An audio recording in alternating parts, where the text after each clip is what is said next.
Welcome, everybody. Here we are yet again, Living Chassidus, for our life skills series.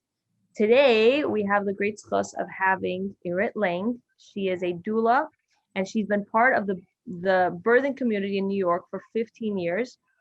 I recently heard about this from other midwives. So I was gathering midwives to come speak, and they said, "What do you mean?" Irit is a founder of Birth Doulas International, which trains and certifies labor and birth doulas. And in addition to all of these incredible things that she does, she also works with kidney transplant. So she does chesed in so many levels.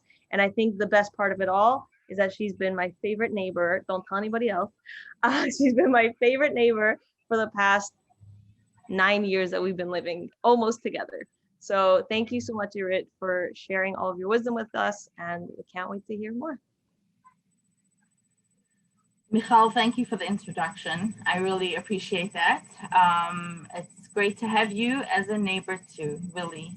I know there's some other people from our building on here, so I won't pick favorites, but great to have you as a neighbor. It's been really a pleasure. And thank you for inviting me to speak to your Living Chassidus group. You do awesome work in the community. I wish you continued success and only much atzlacha.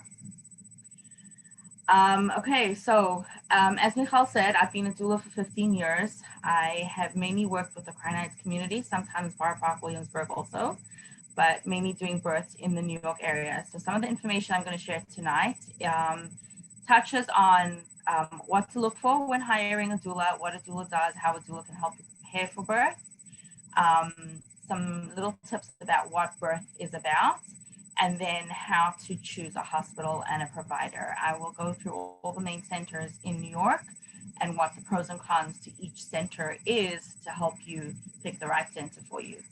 And then after that, we'll open it to questions. If anybody wants to send me some questions while I am talking, I will happily answer as many as I can afterwards. Okay, I'm going to share my screen.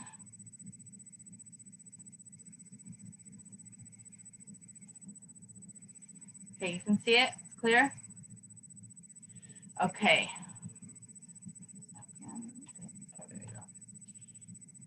Okay, so one of the most important things when hiring a doula is you're looking for somebody who is going to give you the attention you deserve. So the things that a doula will do for you and help you throughout your labor takes a lot of listening skills. And these are some of the key things that a doula will do. First, pay attention to your needs, the things that you want, withhold any judgment from you, from what's going on and the situation at hand, to be able to best guide you through the situation. Reflective listening, clarify things for you, summarize, and share information. These are the most important things that a doula can do for somebody while she is in labor. Remember, most doulas have a lot of experience. They're there to share this information with you and help you through this process. This is a birth, your birth, not their experience. They are here to be an advocate for you. Pay attention to the details and things that you want out of your own birth. Listen to what you have to say and help you get that by clarifying things, summarizing things, or even speaking up on your behalf. So when meeting a doula, you want to know that the person that you're hiring is able to do these things for you. This is something that I do with my clients when I meet with them. I forward my doula client intake form, and some of it is some very basic information, like your legal name, your contact phone numbers, your spouse's contact information, and the date of your due date, your what number pregnancy, which hospital. But then the last part of it is a lot of all your birth preferences. Something like this for you to put together, or for your doula to give you to put together, is super important. That way the doula is able to focus on your needs during labor, not only during labor, before labor, after labor. For example, as you can see on this, some of the things that I put on here are making a birth plan, knowing about your fears and concerns and things that you want for birth, knowing that your partner's role, what childcare options you have. I know some of these things seem like little things, but when it push comes to shove and you're in labor and you want to be able to get the attention that you need to get through your labor and have the support that you need to get through labor, having a document that has all these things jotted down that's easy access makes a very, very big difference to people. A contract is something that's really good to have just so that it's very, very clear as to what is expected from your doula and what is expected from you and what you can get. Laying out all the hours, the amounts of money, it just makes everything clear and concise. The next thing that I highly recommend people do, this is a triage form. When you get to triage, I'm going to talk about hospital births for a little bit. When we get to when a person is in labor and they labor at home as long as they want, and then they eventually do go to the hospital, they have to go through triage. Triage is a place where you kind of register. They kind of register you and they figure out where you're holding in your labor and then decide what the next step for you will be. Now, most people who want to stay out of the hospital as long as possible land up going to triage in very, very active labor. The stages of labor we'll get to in a moment, but they land up going to the hospital in very active labor. And then you get to triage and all of a sudden the nurse has 1,000,001 questions for you. When was your last period? What medications are you on? Did you take this? Do you have this? What's your GBS status? A list of questions. So this is a form that I give out to people. And if anybody wants copies of it, I'm happy to share it. I created it for Birth Doulas International. It's a form that you can fill out in your home when things are calm and quiet beforehand and take it to the hospital with you already prepared and hand it to the nurse so you don't have to worry about answering all those questions. Obviously, when you're dealing with a home birth, you're lucky you don't have to deal with these things. Most of the things the home birth midwife knows, and you don't have to go through them. The next thing that a doula helps with is creating a birth plan. A birth plan is super important. It helps the hospital staff as well as your spouse and your doula and everybody know what your preferences are for your labor. Everybody has different preferences. For some people, it's to stay out of the hospital as long as possible. For some people, it's that they want music on and the room dim and quiet. Everybody has different things. This is just another example of listing your birth preferences. These are different things that you can do, that you can list with your doula to ensure that you get the birth that you want. Now, obviously, we don't really know what's going to happen and how the birth will play out. But this at least gives you your preferences written down, clear and concise.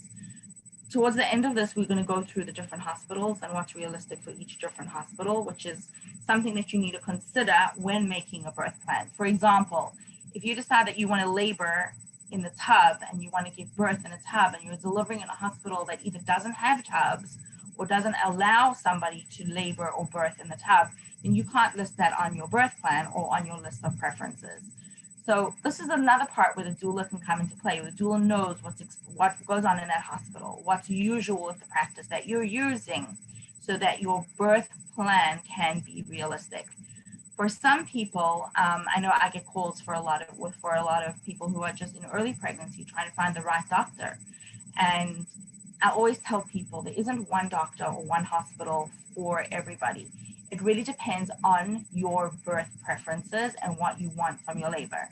Some people want only female providers. Some people want hospitals that are close by. Some people want sole practitioners and not a group of 10 different people that they're seeing. Everybody is different. There's no one right hospital or one right practice for everybody. So these are all important things to discuss. And I find in our community, especially when people are newly pregnant and they don't really have who to turn to, they don't know where to start, they don't know where to go. A doula is a resource where you could speak to somebody and you could ask, this is what I want for my birth. Where would you suggest I give birth? Which practice will allow me to do these types of things? And then all those things can be put down onto your birth plan. These are some of the things that statistics prove and research proves that a patient benefits from having doula care. There's a huge drop in medication. Doulas enable moms to stay home as longer than possible. Having that extra support at home enables somebody to labor at home feeling safe and secure versus running to the hospital early. In the case of a home birth, it doesn't serve as running to the hospital, but it serves in that sense of security at home, at being at home with somebody who you feel secure with, and the home birth midwife not having to run there, and just knowing that somebody's there. Sometimes I get to patients when they're in labor and they're fine. Like I get to the house and they're doing really well. They're managing through the contractions really well, using whatever their coping mechanism is. And sometimes I think to myself, like, I'm not really doing much. I'm just sitting here holding their hand because they're doing their thing. And then most often than not, they turn to me and they say to me, just by you being here, I feel safer. Just sometimes just knowing that you have somebody there makes all the difference. But statistics prove that there are definitely less negative experiences. Labors are shorter when you have better support. There's a huge drop in C-sections, many more vaginal births, higher APGARs, and much more breastfeeding support when you have doulas. Over COVID, I actually worked in Methodist Hospital when the governor kind of put a ban on support staff for the hospital. There were 5 days in New York City where the governor said that no patients in labor were allowed any support staff.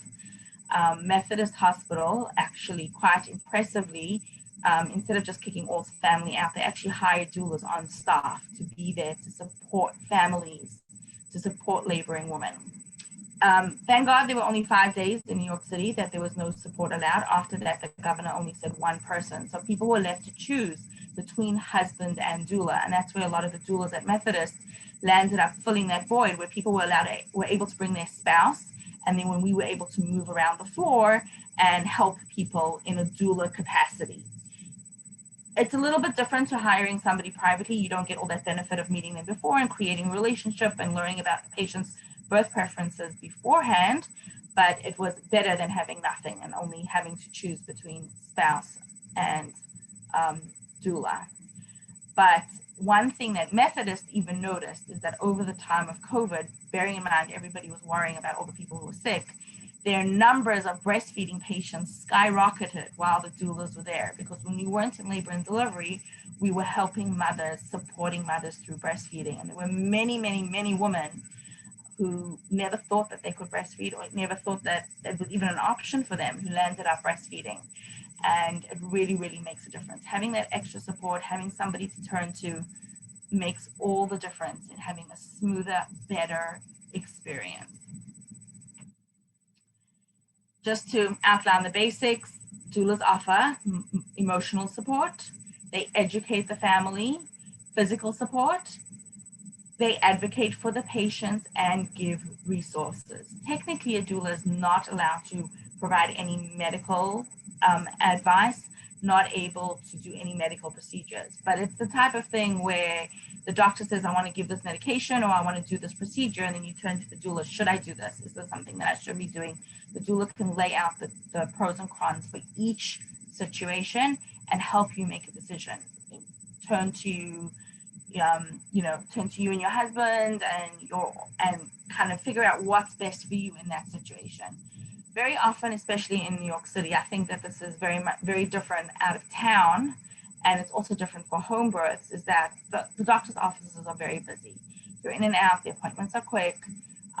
You're not getting all the attention that you deserve from your provider until you're actually in labor.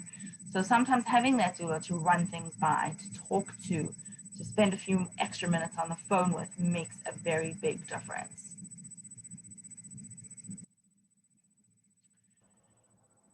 Here is just some. Sorry, 1 second. We're hearing like a little bit of a ringing noise. So I'm gonna mute you for a second and then you'll unmute yourself and let's see if that takes it. There we go.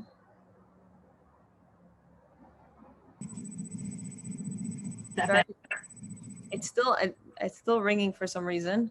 You want me to switch to my phone? Is that maybe either that or do you have headphones? I wonder if that would. I do not have. I have a headset for my phone, but I don't have a headset for the computer. Okay. Do you have? Let me Okay, we're back. Okay, so just a little bit of anatomy. Okay, this is the fetus inside the inside the uterus. Okay, this here, this is the uterus muscle, which is around the fetus. This fluid here, this is the amniotic sac. This is where the fluid kind of collects. This is the cervix on the bottom over here, which is closed right now. This is the bladder, this is the vagina, and this is the anus. So this is the front of the belly. This is the belly, and this is the back. This is the umbilical cord here, and this is the placenta. So during labor, what has to happen is that this cervix has to thin out and become very, very thin. The easiest way to describe it is if you were looking at a cervix, it looks almost like a puffy round donut with a tiny little hole in the middle. That donut has to thin out and that hole has to stretch. So it goes from, say, a puffy donut to a stretchy rubber band. And that kind of stretches over the baby's head over here. That kind of stretches, makes it wide enough for the baby's head to fit through. So those are two things that are happening to the cervix. One is dilation, which is this is the cervical dilation chart. So 1 centimeter is the size of about a Cheerio, 2 is the size of a grape, 3 is the size of a slice of banana, etc., etc. Your cervix has to go from 1 centimeter to 10 centimeters, which is about the size of a cantaloupe. So this is that area. That's the first thing that has to happen to the cervix. The cervix the hole has to widen in order for the baby to come out. So that's the first, the dilation, that's the first thing it has to do. The second thing it has to do is it has to thin out. Look here how the cervix is very long and thick. And here it's a little bit shorter and a little bit shorter and a little bit shorter. And look, this is only 3 centimeters dilated, but it's much, much, much thinner cervix. This is already thinner. You see where the cervix has already gone dissipated and already on the sides of the baby's head. So basically,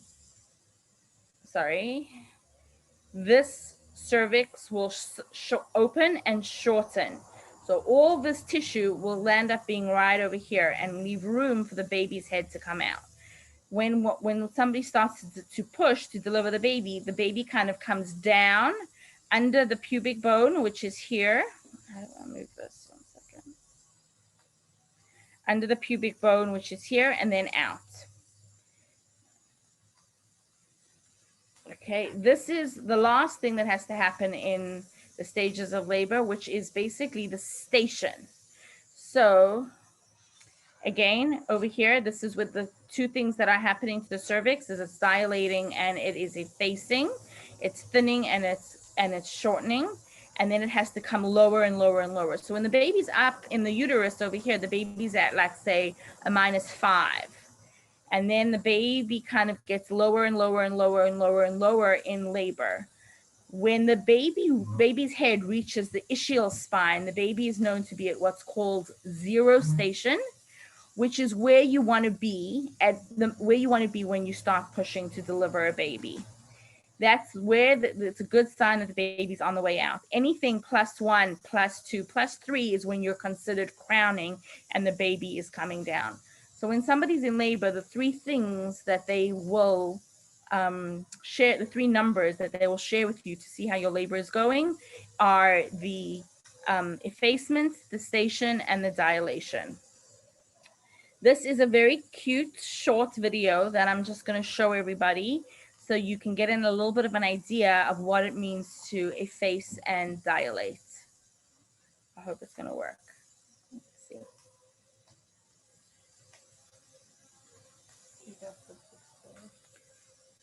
I'm just going to make sure. Can you guys hear it? Is it clear?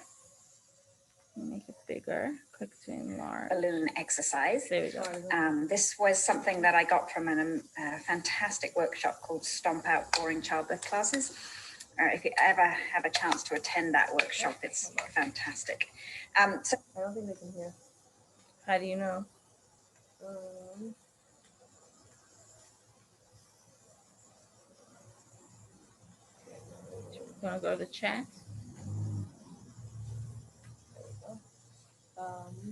Okay, First part is We when can you put hear. the ball in the balloon. And if you just put it in, if you just try and open it a little bit and put the ball in, it's going to get stuck. And as I always said in class, stuck is a word we don't like to have associated with childbirth. So what you have to do is get your fingers all the way to the very bottom of the balloon and crank it way open, and then poke the ball in, and then you have that. So then we've got that ping pong ball in there, and we're going to inflate it about halfway. About like that.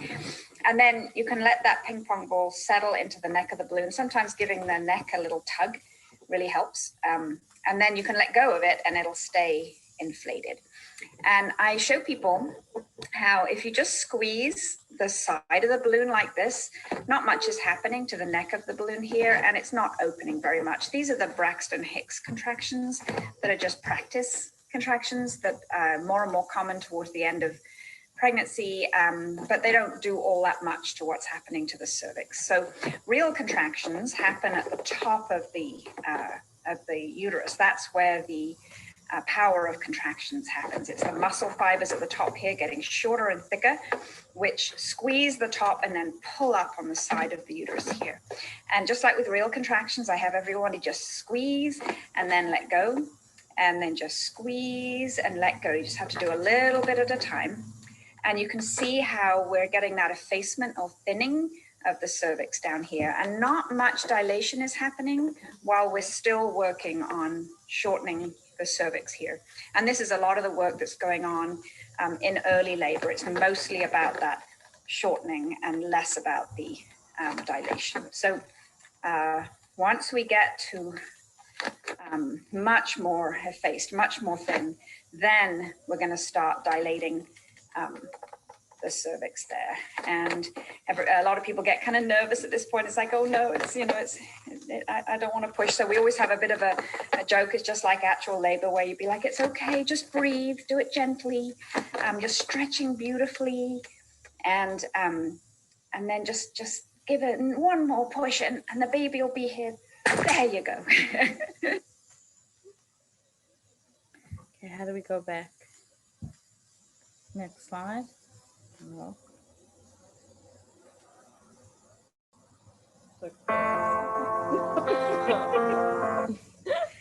How do we go back to the slideshow? Click the exit full screen. Oh, there we go. There.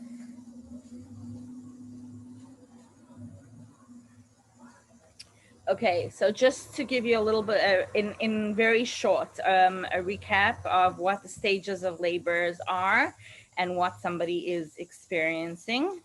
This is the first stage of this is what's called stage 1, which is labor. There's 3 stages to that. There is what's called early labor. This is when the contractions are mild. They're there, but they're not as strong as they need to be. These are the kind of waves that somebody experiences. As you can see, the cervix is still kind of thick and not open very much. And usually women are managing through that. Where is everybody? Where are all the people? Oh, on the side. Yes. If you want them back. There you go. Helps to talk to somebody. You don't want to talk to yourself? It kind of gives you a little bit of an idea of where this is, where somebody's holding at this frame of mind. You know, they're able to manage through the contractions, maybe even sleep through them, sleep through in between them, or even during them, depending on, you know, how severe they are. The active labor stage, as you can see, the contractions get a lot bigger. They're more intense. They get a lot bigger. You can see how the cervix is starting to thin and starting to open a lot more. And usually people are not so happy anymore. You could see the demeanor in people starting to change and things starting to get more serious. The third stage is called transition, where the contractions really get really intense. The early stage of labor is usually 0 to 5, 0 to 6 centimeters. The active stage of labor is usually 6 to 8 centimeters, and transition, where the contractions get really strong and sometimes even have multiple peaks, is usually 8 to 10 centimeters. And that is usually a time that is very intense. And then the next part of it, the next part of birth is the actual pushing stage, delivery of a baby and the placenta, and that's usually 10 centimeters to delivery. And the contractions then are more burny, more painful in that sense, not so much spikes, but just like more intense, staying at that intense stage. And usually that ends in the happiest part of all of this experience. So just a small graphic to give you a little bit of an idea of what we're dealing with. Now, when anybody's in pain, whether you're dealing with a sore hand, a sore finger, or even a headache, we always find things that help us through them, whether it's somebody who goes for the Tylenol for a headache, or somebody who goes into a dark room and decides to lie down, or go get a neck massage. In life, we're used to turning and looking for things that comfort us, that make us feel better, that make us feel safe, that make us feel secure. When somebody is going through these different stages of labor, we need to feel safe, secure, supported. And these are some of the things that will help us do that. Hiring a doula, knowing the hospital that you're in and your provider that you choose are the right ones for you, knowing your preferences, knowing what's good, knowing what you want will make the process a lot better. Why doesn't it? Okay. This is something that I give to all of my clients. It's called Penny Simpkins' Roadmap of Labor. And it just gives you a little bit of an idea of the different things that you can do during labor to help support you. You know, things that you do, like it starts off like when early labor, you'll do a lot of resting, checking in with your doula, checking in with your doctor, staying at home, a little bit of massage, kind of hanging out on, you know, dancing, sitting on the birth ball. And then there's the kind of two different paths that you take. Do you kind of like take one path where you've got like a lot of back labor, what you're going to do? Do you take this different path where things are going really well and you're still being supported? Or is there like, okay, we need to go to the hospital path and like this is the route that we take?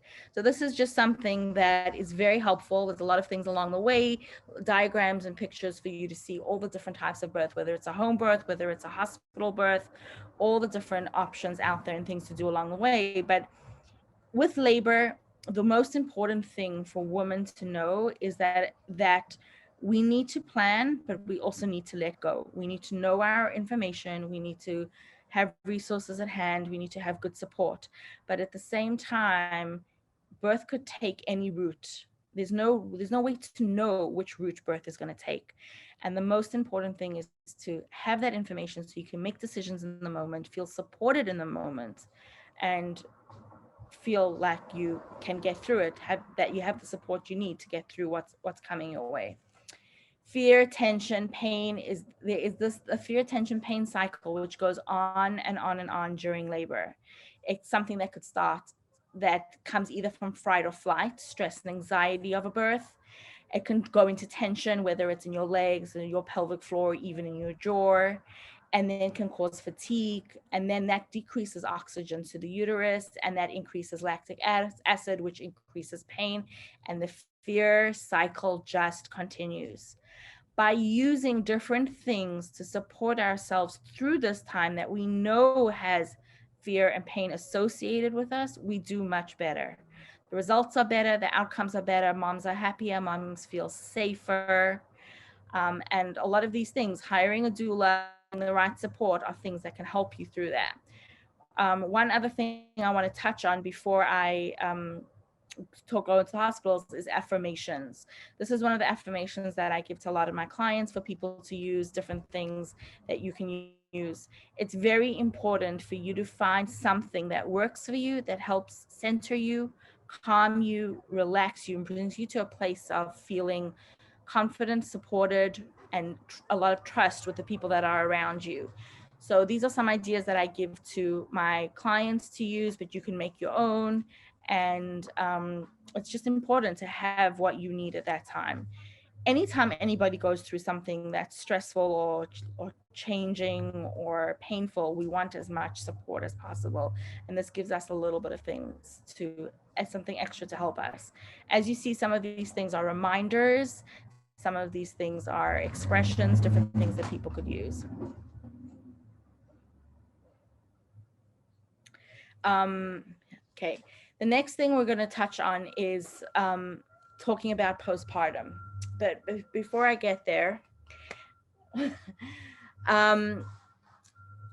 One thing that I've seen a lot is that people, especially in today's day and age, especially with COVID, people do not want to take classes. People do not want to have the information at hand.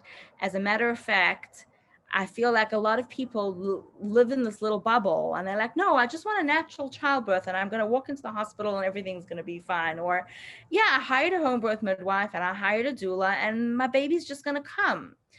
Unfortunately, life is not like that. We need to educate ourselves, just like you do research before you buy a stroller, whether that research is Consumer Reports or online forums or your 10 best friends. It's important to take classes and prepare yourself for labor so you know what to expect. Just as the same thing, it's important to prepare yourself for postpartum so that you can be supported and feel as secure as you can postpartum. When we take childbirth classes, we're educating ourselves about birth, labor, and birth so that we know what to expect and we can plan as best we can. Because you really don't know what you're like. Most moms, when they're coming to having their second, third, fourth kids, they know a little bit about what they want from their labors. They know what worked for the first, what didn't work for the first, what they want to change from the first, what they don't want to change from the first. So that gives you a little bit of information to kind of plan. But before your first, you don't have that information. The only way to get it is from a class, is from educating yourself. Knowledge is power in this situation, even if it's the knowledge to be able to make decisions in the moment, knowing what the doctor's offering you, knowing the risks about it. And the same comes with postpartum. Just like I make birth plans with my clients, I make a postpartum plan. And for some people, the postpartum plan is that I have a freezer and I'm going to stock it up with 6 weeks worth of food. And for some people, it's that their mother's going to come. And for some people, they're going to go to a Kimpaturin home. Everybody is different, but it's so important for you to make a postpartum plan for a few reasons. A, you don't know how you're going to be after you have your first baby. You might feel amazing. You might feel like you need 2 weeks in bed. This gives you a little bit of a plan. And as you'll read through the plan here, you'll see that some of the information on this postpartum plan is basic information, like the phone number to your pharmacy and the phone number to your pediatrician for your baby, especially when you're a first-time mom. Most third, fourth, fifth-time moms know the pediatrician's number off by heart, but first-time moms do not. Most third, fourth, and fifth babies, the mothers know the pharmacy's number off by heart, but first-time mothers do not. Having everything written in one place that can be listed on the fridge so that if your mother, your neighbor, or your husband needs to make that call for you to the pediatrician or to the pharmacy, having that information at hand and listed easily accessible is helpful. And then having your postpartum plan listed. Who's going to be your childcare support if you need? Who's your cleaning help if you need? Who is your shopping support if you need? Maybe you're a whiz at making online orders at the marketplace. But if you're having a bad day or you're feeling down and you need a day just to relax and it's Thursday and you need to order, who's going to be that person that you can pick up the phone to and say, please, I need help with shopping? It is so important to make a postpartum plan, especially for your first baby, until you know what you're like postpartum, until you know how you recover from birth. It's important to have all these things in place. I say the amen like a million times. Okay. Before we jump into New York, yeah, there were some out-of-town members. One of them asked, do you have any suggestions for how to get through back labor? With back labor. So back labor is difficult labor, and Let me explain what that is. I'm gonna explain it. Okay. Sometimes when you're in labor, most of the time the contractions are up here, this part of the uterus, the top of the belly, and then sometimes lower. As we saw in the video, the kind of contractions kind of pull the sides of the uterus up and then you contract here. But sometimes women will feel the labor in their back more than in their front. Very often it comes from the position of the baby. Sometimes if the baby's head, the back of the head is this way, is facing the back, where it's more bone on bone, versus here it's kind of like the baby's face on the bone versus the baby's backbone on the towards the mother's backbone. When that happens, that causes something called back labor, where you feel most of the contractions actually in your back, kind of like really like right above your tush, actually. That's where kind of where you'll feel the pain. So back labor is more difficult than regular labor. It is very painful. And the thing that helps the most with back labor is actually water. Getting into the shower and, using even one of the handheld showers and aiming it straight towards your back and feeling that pressure and that heat on your back. Laying in a tub takes the pressure off the back. That's extremely helpful. If you're not able to do a shower or a tub, heat is very helpful. Obviously, if you can't use heat if you have an epidural placed, but if you don't have an epidural placed, heat is good. The other thing that is extremely, extremely helpful, and I'm not sure why it's not used as much, it's something called a TENS machine. I don't know if anybody's ever gone for any PT, and sometimes they put these like little sticky pads on you and they connect it to like a little like vibrator almost, and it sends like pulsating like pulses into your body. Putting that on your back and using that is very, very, very helpful for back labor. They're not expensive to buy. You can buy them on Amazon for $20, $25 a piece. And I have found them to be extremely, extremely helpful, especially for back labor. The other time I use the TENS machine a lot is for people who either are not able to medically or choose not to have an epidural. So in home births, they're used a lot. And then for people in the hospital who have like, say, a spinal issue and have a rod in their back or something like that, where they can't get an epidural, they use the TENS machine for pain relief. And it's very, very, very, very helpful. Okay, any other questions to address before we, Someone mentioned spinningbabies.com is amazing for preventing back labor. What are your thoughts on that? Spinning babies is great, but spinning babies is a class in its own. Spinning babies is incredible. You can look it up, spinningbabies.com. They have these exercises called the Three Sisters that is highly recommended to do during pregnancy, towards the end of pregnancy, and it does help position the baby correctly. In general, when centuries ago, when women were working out in the fields and bending and moving around, pelvises had room for babies to kind of get into the right position. The life that we lead in the modern day world does not allow for that as much. So if your birth and your birth process is super important to you, I highly recommend doing something other than your daily routine. Finding an exercise routine that's good for you, whether it's like a prenatal yoga or even just walking every day. Turning to either a chiropractor or a acupuncturist or somebody to help you get through the stages of labor, prepare your body for labor, to get that pelvis ready to support this baby coming into the world. It can only make the process better. And I feel like in today's day and age, when all we do is sit around on computers, especially in a time like COVID, and we're not walking outside and doing as much as we should be, it's even more important than to, kind of do these extra things to help your labor. There was a question about, are hospitals these days okay using with the TENS? You mean if you bring your own? Yeah. Yeah, if you bring your own. If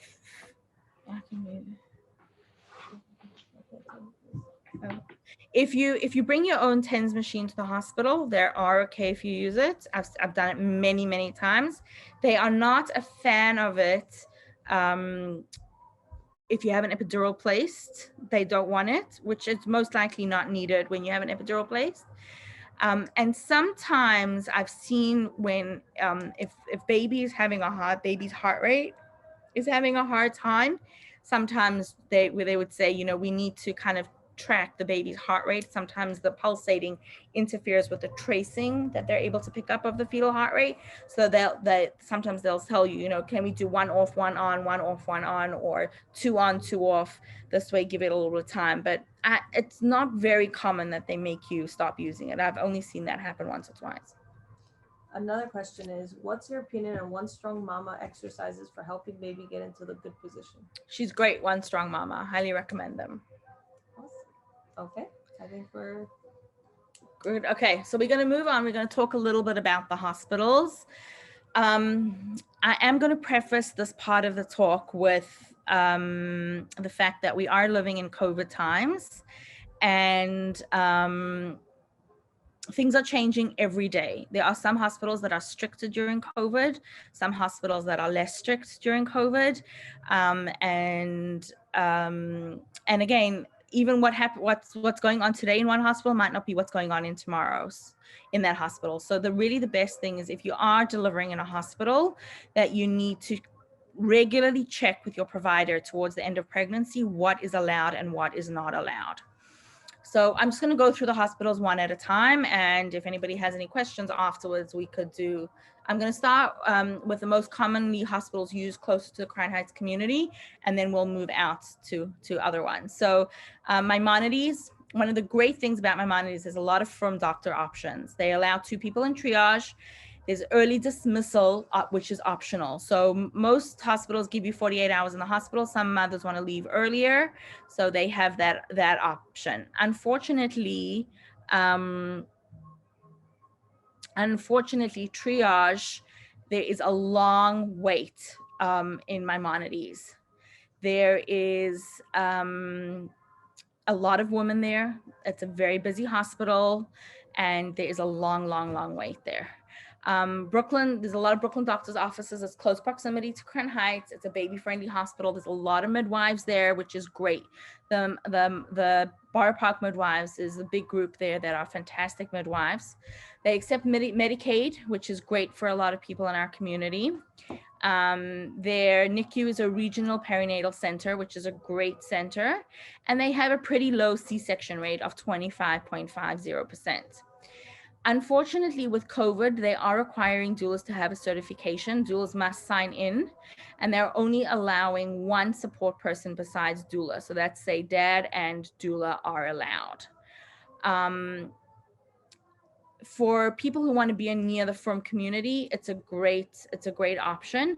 But the downside to Maimonides is that it's a little bit like a factory. There's a lot of people coming in and a lot of people going out. So you really have to take that into consideration. Can I, so we have other classes about midwives and doctors, but just in case anybody hasn't seen our other classes about midwives and doctors, do you have like a short something about the difference? Sure. So, okay, so midwives are trained more in birth. They're trained in female anatomy. They're trained in birth, which is what they focus in. The big difference in the training of them towards doctors is that doctors are trained as surgeons as well as doctors. As far as care goes for the woman, midwives are usually nurses before they become a midwife. So they're much more used to giving one-on-one care. They're much more hands-on than doctors are.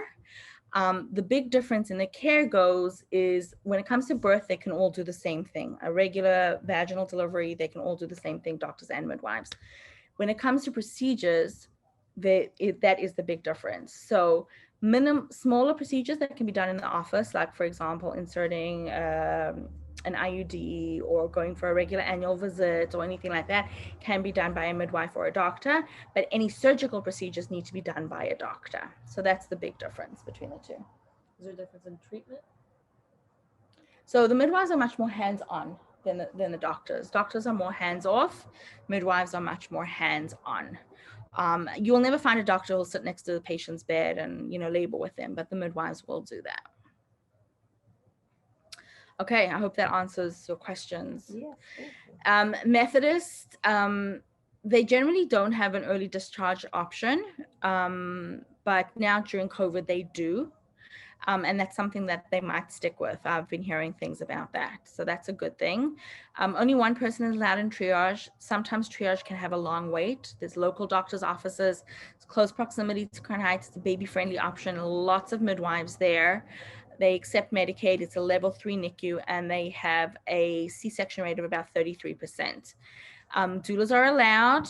1 support person is allowed besides the doula. They're very doula-friendly there. The nurses in general on the labor and delivery floor are friendly, they're ready to help and support women through labor. And they're probably the best center in Brooklyn to give birth.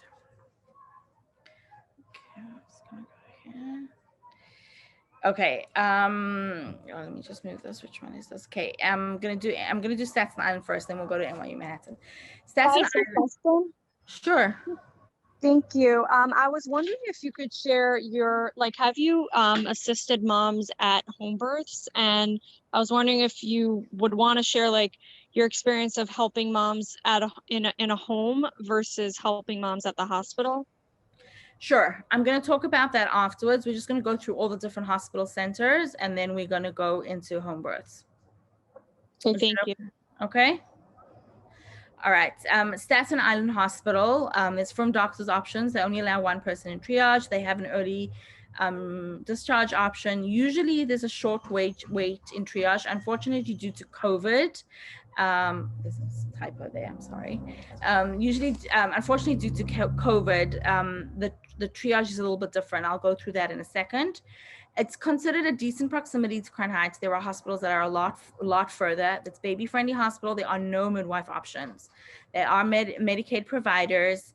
They have a level 3 NICU, and they have a 20% C-section rate. They have one of the lowest rates in New York City, which is quite incredible of that hospital. They do allow doulas, but doulas have to be certified with the hospital. So basically what they're requiring these days during COVID is that doulas need to send in their certification and an ID prior to coming to the hospital. They need to kind of be approved. So the hospital's kind of investigating to check their certification. And then they get an approval letter from the hospital saying that they can come to the hospital. So doulas need to take that into consideration when going to that hospital. Only one support person is allowed besides the doula. With triage, the one thing that they are doing now, and that's due to COVID, because the numbers in Staten Island are very high at the moment, and they're actually one of the busiest centers around, so they are being super, super strict. When a person goes to the hospital at the moment, and again, this might change next week, the patient has to go to labor and delivery by themselves into triage, and only once the patient has been admitted to a room is the doula and the husband allowed to join them. And unfortunately, I've seen that take anywhere from 1 hour to 5 hours, depending on what's going on. There's a question. Yeah. In regards to this one, level 3 NICU. What does that mean? There's a few different levels of NICUs. There's a level 1, level 2, level 3. Level 3 is the highest one that we have. And so, it's, I mean, I'm not going to go into all the details of the difference, but it's, okay, so let's put it this way. There's basically there's 1, 2, and 3, and then there's specialized hospitals. So specialized hospitals, I will get to them in a minute, are Cornell and Columbia, which have special children's hospitals for acute care and real things that we don't want to talk about, things that are drastic things that happen to babies where they need care. The level below that is level 3. So besides the acute care, level 3 is the highest level that you get. And that is the highest level NICU if the baby needs. Means that there's more pediatricians, there's more support for baby if something goes wrong. There's pediatricians available for the deliveries, and they're all there. In a lot of hospitals, they send in a baby nurse, not a pediatrician for the delivery. Sometimes it depends on the center. Some centers have a baby nurse at every delivery. Some centers have a pediatrician at every delivery. Some centers only call a pediatrician if they need the pediatrician. But ideally, if you are delivering in a hospital because you want to, know that there's extra NICU care for your baby, you want a level 3 or higher. If you have a baby that Chas v'Shalom has something very wrong with it, I'm sure your provider will move you along to one of the better hospitals like Cornell or Columbia, where they specialize in baby care, which we will get to in a moment. And then there was one question. What are the differences, just to clarify, between doulas and midwives? Sure. So midwives almost function as a doctor. They're your provider for your pregnancy. So you see them for your regular visits throughout your pregnancy. You see them once a week towards the end of your pregnancy.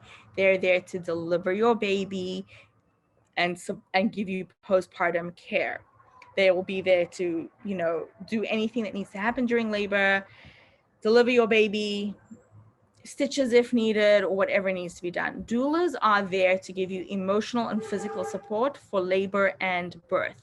Yes, you could meet your doula beforehand, you could spend time with them on the phone, you could do all those kinds of things, but they're not your doctor, they're not your provider, they're there as your support. They're there to support you physically and emotionally for that, help educate you, advocate for you if necessary. I think that makes it clearer. Yes. And don't C-section rates have more to do with which practice you use rather than hospital? Yes and no. There definitely are some practices that have lower C-section rates than others. But generally overall, there's kind of like a philosophy that kind of goes on at a hospital on a labor floor. And, I even know that when some residents interview for positions at certain hospitals, they're told, this hospital is very, natural birth friendly, or we have a very high C-section rate. Is that in line with what you want? Or we're very supportive of natural childbirth here. We don't push anything on our patients, So that kind of depends on the hospital also and the team that's leading the labor and delivery unit. There definitely are some C-sections that are necessary. There are some repeat C-sections that are necessary. There are some people who choose C-section as a first choice, and that's their prerogative. Each person has to make that choice for themselves. As I said before, there is no one way to labor and birth. Everybody needs a different doctor, different hospital. Everybody needs something different.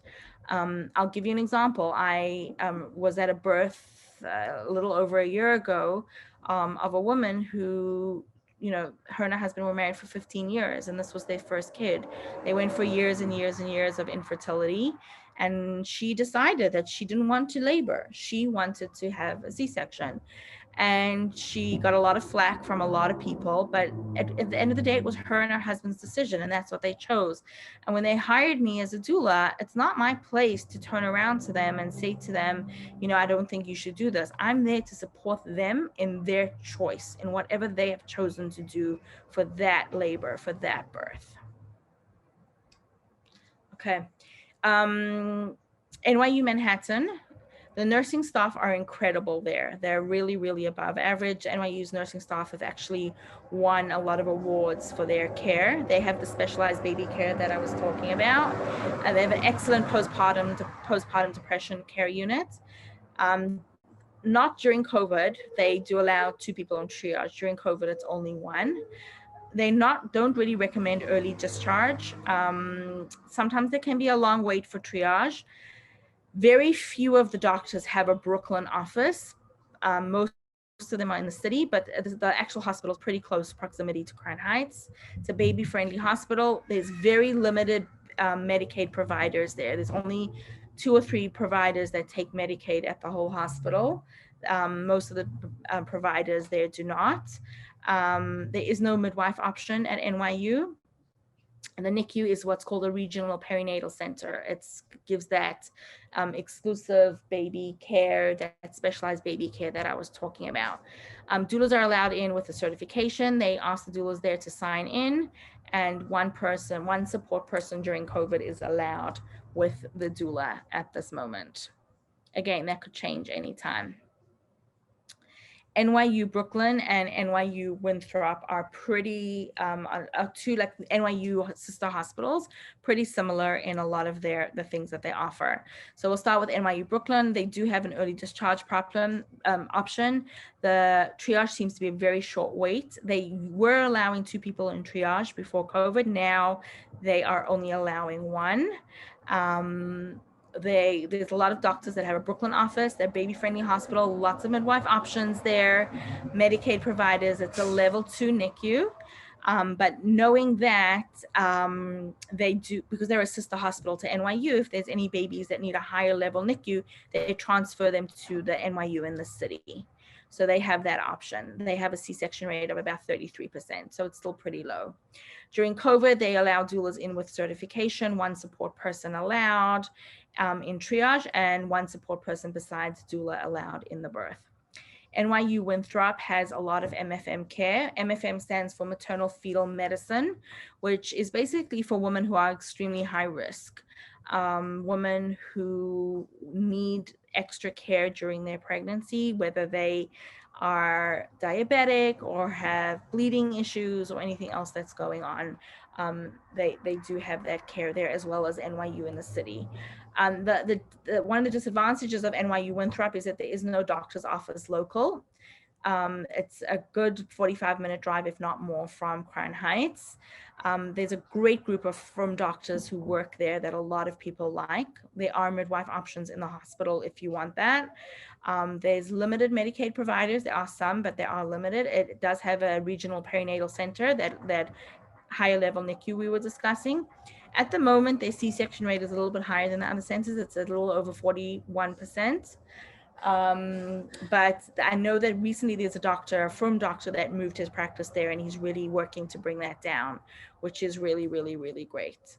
They do allow doulas in during COVID with certification, one support person allowed in triage, and one support person allowed besides the doula.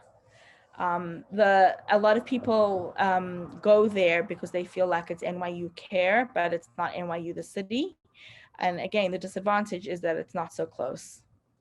There was a question. Yeah. Does one person in triage mean aside from the mom? Yeah. Okay. One support person. Yeah. And the next question is, you mentioned before that there are certain things a woman can take with her to the hospital to make her feel homey. What are some ideas? It's on the list. There's a whole list there.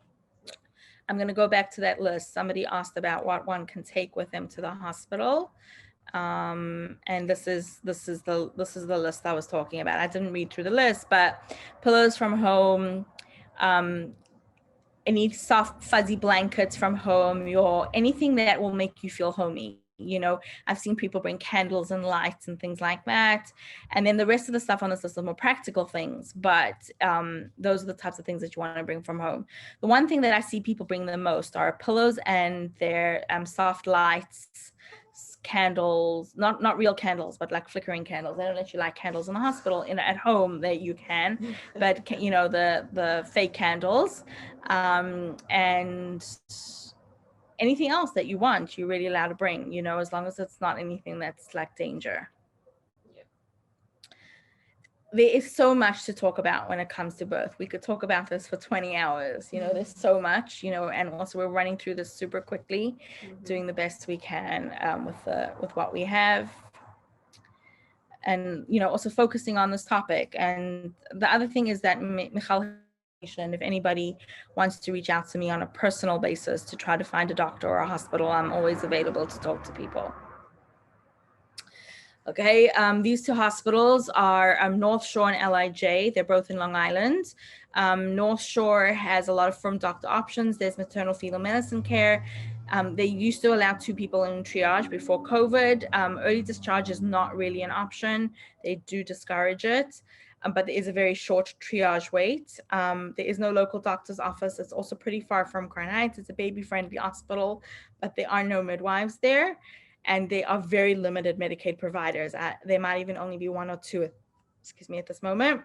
It is a regional perinatal center for the baby, and their C-section rate is at almost 39%. So it's up there. LIJ, the biggest draw to LIJ at the moment is that they have private rooms. So a lot of the women feel like they're literally going to a hotel once they have a baby. There's only 1 person allowed in triage, always been that way. No early discharge. There's a very long wait in triage. I've had people wait there hours and hours and hours. Seems like the hospital has become very popular over the last couple of years, and people are flocking there to deliver there, and it's making the backlog very high. There isn't a local doctor. It's not so close to Crown Heights. It's baby friendly. There are no midwife options. Almost no Medicaid providers, maybe only 2 or 3 in the whole hospital. But it is a NICU, regional perinatal center. Their C-section rate is a little bit over 33%. Doulas are allowed with a certification, 1 support person allowed in triage, and 1 support person allowed besides doula in labor and delivery. Again, it's a fancy hospital. It's really, really, really beautiful, but nothing, stands out about it so much at the moment. Okay. What were the other 2? Oh, and Sinai, sorry. Okay. Cornell and Columbia are part of the NYP system. There's a lot of MFM care, both of them. They have top-rated NICUs, especially Columbia. Columbia is one of the most specialized baby care hospitals actually in the country. There's some, doctors that are there that, people fly from all over the United States to get care for their babies. So Columbia is the type of hospital that people really go to mainly for baby care. As a matter of fact, the labor and delivery is in the children's hospital. They have a whole hospital that's just a children's hospital, and the labor and delivery is on the 10th floor of that hospital, and the rest of the hospital is a children's hospital. They are very, very specialized. There's some machinery and some procedures that they do there that are not done anywhere else in New York, New Jersey area. Some people between here and say CHOP is the next center that people will go to for specialized care over there. So it's really one of the for babies, we go there very often. But otherwise, it's there's 1 person allowed in triage. The other person has to wait downstairs on the ground floor. They don't even let you up on the labor and delivery floor. But triage is usually short. There's no local doctors. The doctors are all in the city. Very much resident run. There are no Medicaid options. If you want to go through Medicaid, you have to go through their clinic, which is basically run through residents, and then the doctors supervise. But again, as I said, most people go there for the specialized baby care, not for the specialized OB care. And they have a C-section rate of just over 38%. Doulas are allowed with certification, 1 support person allowed in triage and afterwards. While Cornell is there's 1 support person allowed in triage. There's no early discharges, no local doctor's offices, but it's got that specialized NICU and that specialized MFM care, maternal fetal medicine. The C-section rate is a little bit lower than Columbia. The one thing that they really do work well with is with Methodist Brooklyn. Methodist Hospital was taken over by NYP, which is a sister hospital for Columbia and Cornell. So if any babies in Methodist need that specialized care, they're going to Cornell. They're being taken care of there, and they're working very closely with them. But otherwise, their regulations are pretty much the same. Mount Sinai and Mount Sinai West. So Mount Sinai is in the city, around 100th Street. They have a lot of maternal fetal medicine care, the specialized care for mom. They don't generally encourage early discharge. There are no doctors that are local, but it is a baby-friendly hospital. There are no midwives on staff, and there are no Medicaid doctors. If you want Medicaid, if you are on Medicaid and you want to go to Sinai, the same with Mount Sinai West is you have to go through their clinic, which is again resident-led with doctors following. Again, some people go there for the care. It is a regional perinatal center. They have a C-section rate of just over 32%, which is lower than some of the other centers. So that's why some people choose to go there. Mount Sinai West is pretty much the same. There's only 1 person allowed in triage. It's a little bit closer than Mount Sinai. It's on 50th and 10th, but there are no Medicaid providers. You have to have private insurance to go there, and otherwise you can go through the clinic. The one big difference between Mount Sinai West and Mount Sinai is that Mount Sinai West does have midwives. They actually used to have a birthing center in the hospital that closed down, and it's very, very sad. It was one of the last in-hospital birthing centers that closed down in New York City. The sister birthing center to Brooklyn Birthing Center, which recently opened, is quite close to there.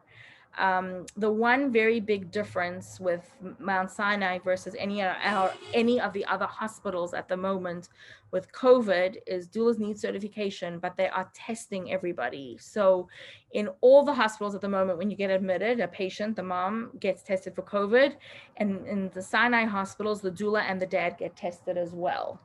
It's a requirement. The other thing that they are doing is if you have an induction, which we didn't really discuss, but an induction is, most people go into labor naturally, but sometimes either people need to be what's called induced for medical purposes, or they don't go into labor and they go past their due date, very past their due date, and the doctors choose to induce them for the health of the baby.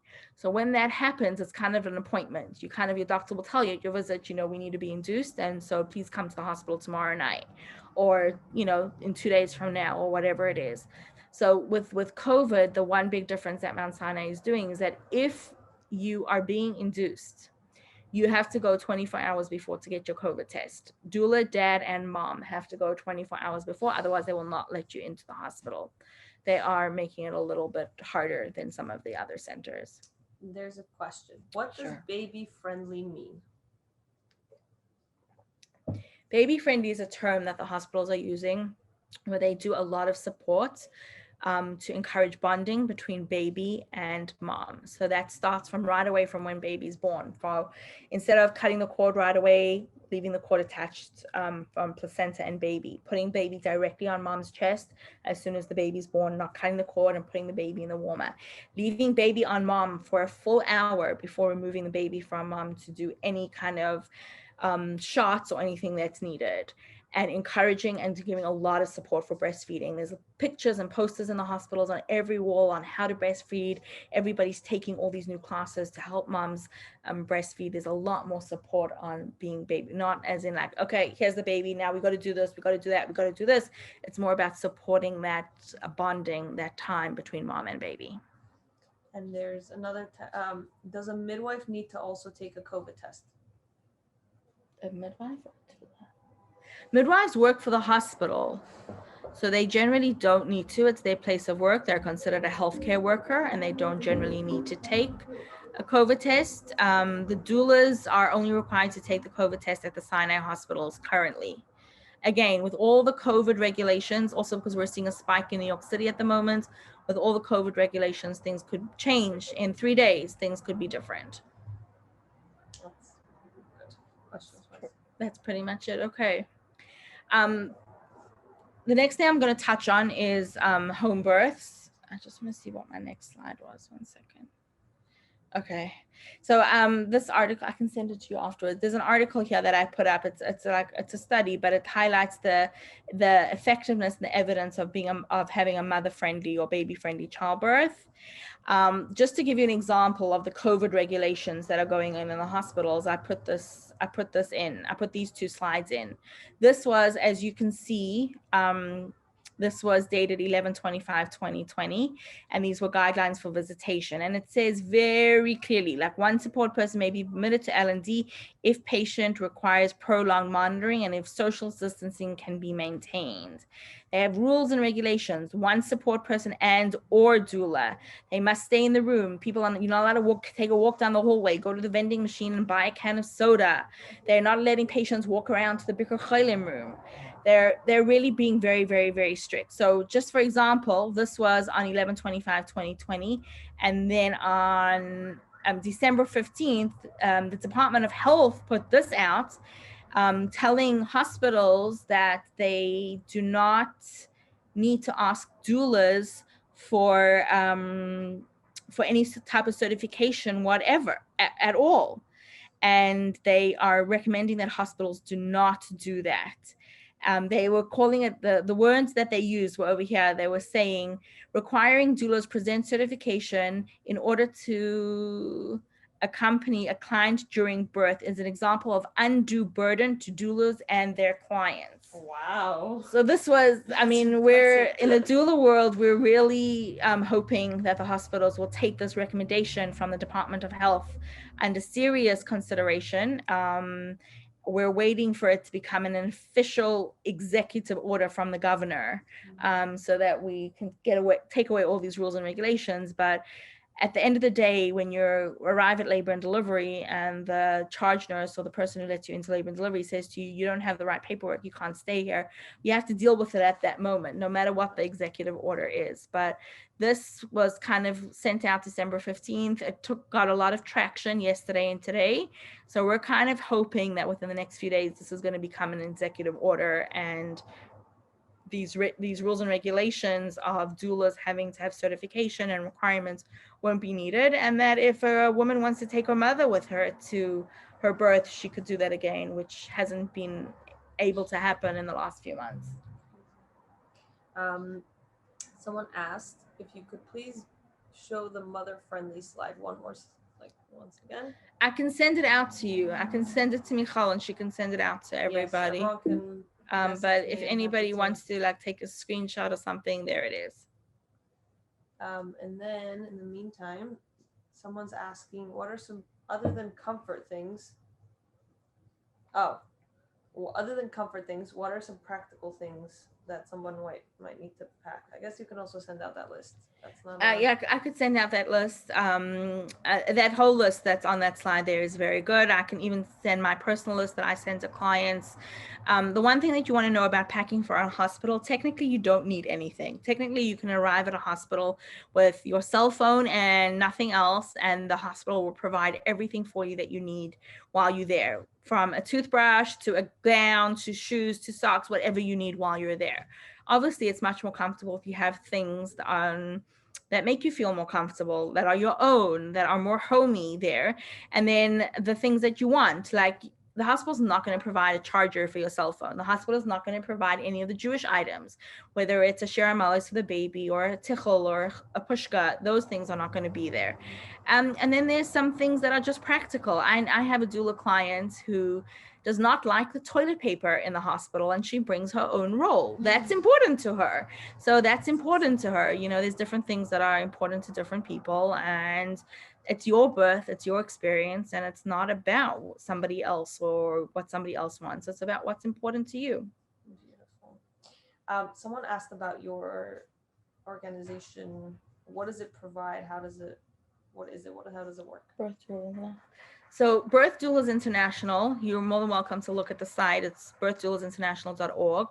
I basically started it during COVID when the governor kind of made this executive order that patients had to choose between doula and spouse. And then when they finally allowed doula and spouse allowed, a lot of people take their husband and their mother and a doula, or their husband and their mother to a birth, but mothers were not allowed, or sisters or friends or neighbors were not allowed to come to the birth.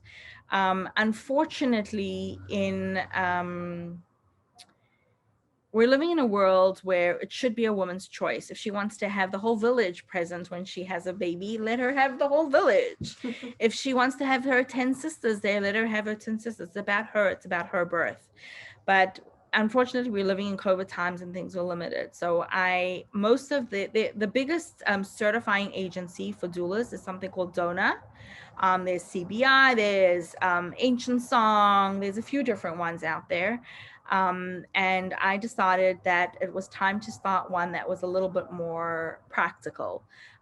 So Birth Doulas International is a certifying doula organization that does doula training and certifying so that you can get your certification to go into the hospital with somebody.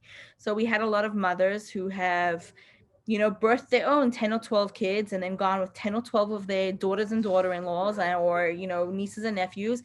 I have one woman who took the course who's done over 60 births just alone with her children and her nieces and nephews. And she doesn't have an official doula certification because she took the training, but she never got certified. So Birth Doulas International is an organization that helps women get a doula certification. It trains them. There's a lot of support. There's a lot of help through the process to be able to get to the births, to be there with your, either as a business or as for your loved ones. Is there anything else you think people know? No, I think the only thing that I want to touch on is the home birth, different from. So the last thing that I wanted to touch on was the difference between a home birth and a hospital birth. And I don't remember who was the person who asked the question. And if I'm not answering it in totality, please let me know. But there are some people who want to birth at home, and some people want to birth in the hospital, and some people only one home, and some people only one hospital. It's everybody's preference. The biggest difference that I see is that people are much calmer, more supported at home. When you're in your own environment, when you're in your own space, people feel safer. Especially in today's age, when in a post-COVID world, people are scared of going to the hospital. I'm not going to lie. It's not a safe, people don't feel safe. People don't feel safe going there. But at the same time, some people need to give birth there. So there are some people who choose hospital birth, and there are some people who choose home birth. Home birth, practically, it's a lot easier. You don't have to go anywhere. You don't have to schlep everything with you to the hospital. You don't have to schlep everything home from the hospital. You don't have to worry about the car seat. You don't have to worry about the supplies. You don't have to worry about the Uber or the taxi or how you're getting there. You're home and you stay home. Some challenges that come up with a home birth are childcare. Some people don't want their other children around when they're giving birth. Some people do, but some people don't. And if you're the person who doesn't want your other children around when you're giving birth, and we're living in a New York City tiny 1-bedroom apartment or 2-bedroom apartment, it's difficult. Those are challenges. Some women, when they go to the hospital, they choose to go to the hospital because they need that separation from the family. They need those 2 days to recover from birth without 4 kids around them. Some people want to be surrounded by their children. It's not about right or wrong. It's about a preference that a woman has for her birth. I hope that answers all of your questions. Are there any other questions? I didn't really touch on providers. Yeah, I have a question. Yeah. I wanted to know this course that you mentioned. Would it be helpful for the one giving birth to take that course as well? Would it like educate and empower? It's not really, I mean, there's a lot of information there on what to do and how to support somebody through labor, but it's all about the support end, not so much about, like what's happening to your body. It's not so much about the pregnancy. It's about what to do, how to take care of yourself as a doula, how to provide for your client, how to write up a contract, how to do a prenatal, those kinds of things. Do you know what I mean? There's a lot of information about labor and birth and things to do during labor. So yeah, anybody could take it, but do you want to take the course? I mean, you could, but some of it is really about how to provide for your clients. So would there be a course that you would or a course or something else that you would recommend to prepare for your own birth? Childbirth classes. I highly, highly recommend that everybody take childbirth classes. We're very lucky in our community. First of all, in general, being part of the Frum community, we're automatically networked. We have people all over that are there to help us and support us. And whatever you want to do, there's somebody who does it. So, for example, in our community, we have people who do Hypnobabies. Sarah Eichler, I think I see you on there. Sarah Eichler teaches Hypnobabies. We have on our YouTube channel. She spoke for us last year. You can search her for her talk. She's great. Sarah actually teaches Hypnobabies, which is a method of childbirth education classes. It's a specific method that she teaches that women have a lot of success with preparing for their birth. There is something called Hypnobirthing there's a woman, Sarah Kramer, who teaches Hypnobirthing. There is a woman by the name of Miriam Izagui. She's actually a labor and delivery nurse in Methodist Hospital who teaches childbirth classes. There's a lot of different options. I mean, there are even online options, but there is nothing like going to a class where you have a teacher that you can ask questions to, or being in a group with 2 or 3 other people or 5 other people to hear other people's questions, to hear what other people are thinking, something either that you would never have thought of to ask. At the end of the day, knowledge is power, and you do want to educate yourself. And remember this, the taking childbirth classes with your first baby really prepares you for all your future babies. Mm-hmm. It's super important. Invest that time and that effort into it. Very often I see women who don't take childbirth classes, and I don't feel like they're prepared for childbirth. The women who take childbirth classes know what to expect, are more prepared, they know the terminology, they're better equipped to make decisions in the moment. It's super, super important. There's women in Borough Park who give childbirth classes. I mean, I'm happy to give you a list, but it is really, really, really important. I know for my own personal clients, when I've seen people get to it like towards the end of labor and they haven't taken any classes, like I'll sit down and I'll give them a class because I want people to be educated. It helps us make better decisions, and it prepares us better. Can I add to Sure. the slide you had earlier about fear, tension, right? Yeah. So a lot of that can be prevented if we know what's happening. We're not onto the spiral of, there we go, fear, tension, and pain. And it helps us to know what's happening to our body, what are we expecting, what should we know. All of that is very, very helpful. Right. Very often I have people who call me and they're like, Irit, I'm not interested in taking childbirth classes. I have no time. I have no patience. I'm not really like, what would be the two like pieces of advice that you would give me, or three pieces of advice you would give me before going into labor? So my first piece of advice is get educated. So especially in today's world, if you can't take a class in person, take a class on Zoom. At least then you can hear what other people have to say. You can get educated. And I know for a fact, even somebody like Sarah Eichler, who teaches Hypnobabies, is available afterwards. You have somebody to turn to when you have a question. I've seen my clients call their hypnobirthing teacher or their Lamaze teacher with a question, or ask or quote them during labor. Oh, this teacher said this, or this teacher said I should do this. Is it okay if we can do this? That's what it's all about, especially in our community where we're like from women. It kind of takes the village. We take care of each other. We're there for each other. The other thing that I always say when it comes to birth, especially with the first baby, is the two things that you want to do to help yourself the most are A, stay home as long as possible if you're not staying home for your birth. So if you're going to stay home, have a home birth, that's one thing. But if you're going to the hospital, you still want to try to stay home as long as possible. Staying home as long as possible creates less intervention, less time for you to be kind of on a clock in labor at the hospital, and will ultimately be better for you. And the third thing is make water your best friend, whether it's the shower or the tub or whatever you have. Water is hugely helpful for you in labor. So those are super important things. What are some what are some, why would we want to prevent interventions? Okay.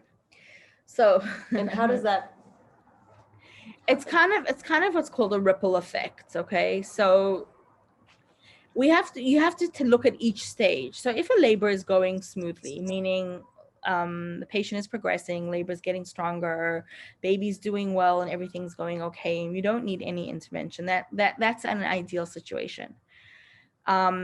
But sometimes if you do go to the hospital, like for example, if your water breaks and you go to the hospital, they kind of put you on a clock. There's this like kind of 24-hour clock kind of hanging over your head that they want labor to be super active by that point, because they're worried about infection. They're worried about mom getting a fever. They're worried about baby getting a fever, which is all problems. Like, we don't want mom to get a fever. We don't want baby to get a fever, because that could be dangerous for mom. That could be dangerous for baby. But I'm not saying that it's safe to stay home with a fever either. If you have a fever in your home, you need to contact your provider. I'm not saying that at all. But if you're able to stay home and they're not looking, you're not on a clock, they're not looking to intervene, then there's kind of like the less ripple effect. Also, what ends up happening at the hospital is, like, once you get there and you're on a clock and you're not making change, they're going to want to see some sort of progression. So you're 5 centimeters, and then 5 hours later, you're still 5 centimeters, and 5 hours later, you're still 5 centimeters. The doctor's going to say to you, well, I want to break your water, or I want you to get an epidural, or and some people will say, okay, I'm done. I can't do this anymore. I'm tired. I want my epidural. Thank you. And some people are like, no, I want to be left alone. But if you're in the hospital, then you kind of have to deal with that. Again, I'm not talking about in such situations where you need to be there for your care or the baby's care. There was just a situation today. It wasn't my patient. It was another doula who called me. I've actually never seen anything like this before, but she was at the hospital with her mom. They were laboring from early morning, like maybe 4 or 5 o'clock in the morning. And at about 5 o'clock in the afternoon, the patient was 5 centimeters. She had been that way since like 7 in the morning. And the doctor turned to her and said to her, do you want to go home? And she was like, what? Is that even an option? She's like, well, you don't want me to break your water. You don't want an epidural. You don't want to do this. So do you want to go home? She's like, yeah, I want to go home. And the doctor was like, okay. And the doctor sent her home. And I was like super impressed. Like, here's a woman who, the doctor obviously realized she was not at risk. Her water was not broken. She didn't have a fever. Baby looked good. Mom looked good. And her labor wasn't progressing. And it'll be interesting to see what will happen. Will this woman kind of labor pick up in the middle of the night tonight or tomorrow morning? Or is she going to hang around for another week before she has her baby? We don't know. I'm not talking about situations where the mom or baby needs care. If somebody is preeclamptic, which is a condition that sometimes happens at the end of labor where you get high blood pressure, and high blood pressure and protein in your urine. Unfortunately, we're actually seeing a lot of it during COVID. There is a correlation between the preeclampsia and COVID. So we are seeing a lot of it at the moment. It is a real danger to mom and baby. I've seen women who are not pre-eclamptic anymore, who are eclamptic, and it's very scary. We don't want that. We don't want that. You have to kind of weigh your options. You know, I would much rather somebody have, ultimately, if a woman's choice is to have a natural vaginal delivery, we want to support her through that. But if that's not her option, and her option is an epidural versus a C-section, I'd much rather she have an epidural than have a C-section. And that's where education comes into play. That's where childbirth classes come into play. That's where mentors like birthing coaches and doulas come into play, so that you can get the support and knowledge when you need it and have that information at hand. If your doctor walks into the room and says, I want to give you Pitocin, and you already know what Pitocin means, and you know what that is, and you know what it affects, and you know what it does, versus never hearing it before, you're a much more educated consumer if you know that. And again, that's where education comes into play. Beautiful. There was a question about, as a doula, do you recommend or share any type of ruchniya support? So everybody's a little bit different. When I personally, when I meet with my clients, it's something that I discuss with them. And some people want it, some people don't want it. And if people do want it, I do give them some things. Even on my packing list that I give to my moms, I have a section called Jewish stuff. So I divide it by like category, like toiletries, technical stuff, Jewish items. So I do, but not everybody does. And, you know, some people are more spiritual than others, and some people just want practical. Some people want just a simple list of what are the Jewish things they should bring to the hospital. What Prakim of Tehillim was one supposed to say? What Jewish books could one read? There's all those options. And then some people are like, no, I have my mashpia for this. I have my mother for this. I'm looking to you for something else. That's a client preference. Hi, Sarah. See you joined. She just sent. Okay. Create a team for your birth. Care provider, doula, birth class, informed husband is so important. So something yes. for you to share. Thank you, Sarah, for sharing this. Creating a team between your birth provider, doula, birth class, and informed husband is so important. You bring everybody together. Only the patient will benefit, and only the baby will benefit, and everybody all around will have a better experience. Is there a class for doulas or mothers connected to Terra that you know of? Is there a class for doulas and mothers connected? Or meaning, as a doula, any of the classes that you're giving, does it also bring in some sort of Terra perspective? The Birth Doulas International is an organization that is for all doulas. It's not only for Jewish doulas, so it's not something that we do in that class. No. And do you know of any classes for moms? For moms? For mothers? Yes. We did the doulas, but not for moms. For moms connected to Torah. Yeah, or maybe the provider will share some. I believe that one of the college teachers have been giving something. There were definitely some educational classes connected to Torah and different things. I would check mikvah.org's website for that. Mm-hmm. And then for the person who asked the difference between COVID guidelines from Methodist and Mount Sinai, you can personal message me. I'll share my number on here, and then I'll share. Yeah, you can share the handout. Yes, exactly. The last thing I just want to touch on, which we didn't really touch on, is that I always say this: there is no one doctor one midwife, one provider for everybody. Everybody needs something different. So I'm going to list a few of the things that come into play when looking for a doctor and a provider. And then you have to kind of run through that and see what's your preference, what's best for you. So A, if you want a home birth or a hospital birth. B, if you want a midwife or you want a doctor. Proximity to your doctor is important for some people. Some people want an office that is located close by that they can pop into in the middle of their workday. And for some people, it doesn't matter to go to the city. For some people, having the hospital close by is important, either out of convenience or necessity, where some people have shorter births and can't travel an hour to a hospital. Some people want sole providers or sole practitioners, which is getting rarer and rarer these days, where there's only one doctor. So every time you go to your appointment, you see the same doctor. The advantage of that is that you get to know the doctor pretty well. Besides his week or two vacation a year, he'll probably be there to deliver your baby. The downside to that is that there are some days he will be very, very tired. And you will probably have a lot of rescheduled doctor appointments because he's running to and from the office to the hospital to deliver babies. Whereas with a group, you have the doctor who's in the hospital and you have the doctor who is seeing patients at the office. So you don't get that. And then there's groups that have 3 or 4 providers, and then there's groups that have 10 providers. You might be somebody who wants to choose a group that has 3 or 4 providers, so you get to know all of them, versus a group that has 10 providers. But you might want to get a group where you have 10 providers, and then you get to know everybody. Everybody's a little bit different, but these are some of the things to consider. Don't forget that it's okay to ask these questions to your provider. Yes. Don't forget that it's okay to kind of interview your provider to see if they are the right match for you. Bring up a list of questions and concerns and scenarios to your provider. The most important thing during labor is for you to feel safe and supported with your care, whether it's your provider, your doula, whoever is there. It is so important. We don't want anything to create any extra tension or fear during this time, because you really need to be able to let go and relax for labor to happen on its own. So those are some recommendations. And if anybody is looking for a provider or trying to make a decision about which hospital provider, you can get my number from Michal. I'm happy to spend some time on the phone with you to help you narrow down the options that are out there. Okay, so I want to thank you so much. Are you up for taking a Zoom selfie with us? Sure.